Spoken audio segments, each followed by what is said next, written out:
শেষটা যদি বিচ্ছেদই হবে তাহলে শুরুটা তুমি এত সুন্দর কেন করলে? আমি তো তোমার কাছে বিচ্ছেদ চাইনি, আমি তোমার কাছে ভালোবাসা চেয়েছিলাম, আমি তোমায় চেয়েছিলাম, আমি আমার পূর্ণতা চেয়েছিলাম, যে মানুষটাকে নিয়ে সারা জীবন থাকবো। কারণ বিচ্ছেদের গল্প আমি চাইনি যে আমার জীবনে বিচ্ছেদের গল্প হোক। কিন্তু কি জানো, যে কিছু কিছু মানুষের জীবন না বিচ্ছেদ না চলেও বা বিচ্ছেদের গল্পটা না চলেও না তাদের জীবনে এসে যায়। হয়তো তাদের মধ্যে আমি একজন পড়েছি যে বিচ্ছেদটা আমার আমার আমি চাইনি, আমাকে দেয়া হয়েছে।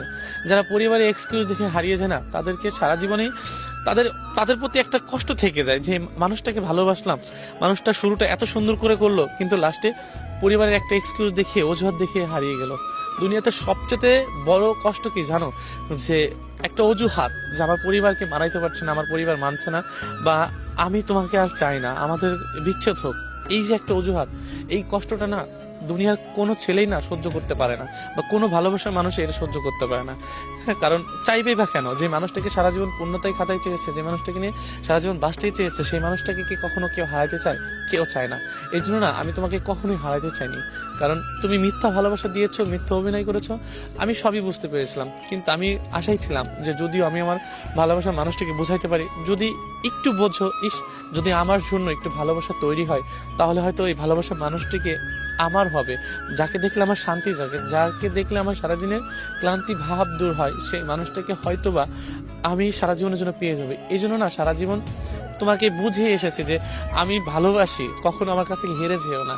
আর শেষমেশ কি হলো, যে তুমি আমাকে পরিবার এক্সকিউ দেখে, বা আমাকে ভালো লাগে না, আমার ভালোবাসা তোমার প্রয়োজন নেই, বা আমি মানুষটা তোমার কাছে লাগবে না, বা তোমার দরকার নেই, এমন একটা এক্সকিউজ দেখে তুমি আমার কাছে হারিয়ে গেলে।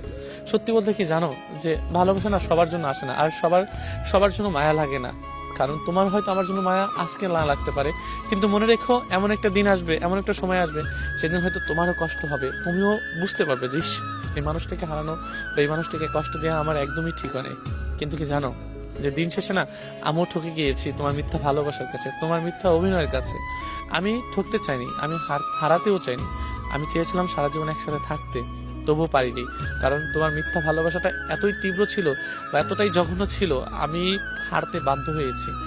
আমি ব্যর্থ যে আমার সত্যিকারের ভালোবাসা দিয়েও তোমাকে আমি জয় করতে পারিনি। যদি আমার ভালোবাসাটা তুমি বুঝতা, তাহলে তোমার মিথ্যা ভালোবাসা তুচ্ছ হয়ে যেত। হয়তো তুমি আজ বুঝতে চাও নাই দেখা আমার ভালোবাসাটা তুচ্ছ হয়ে গেছে।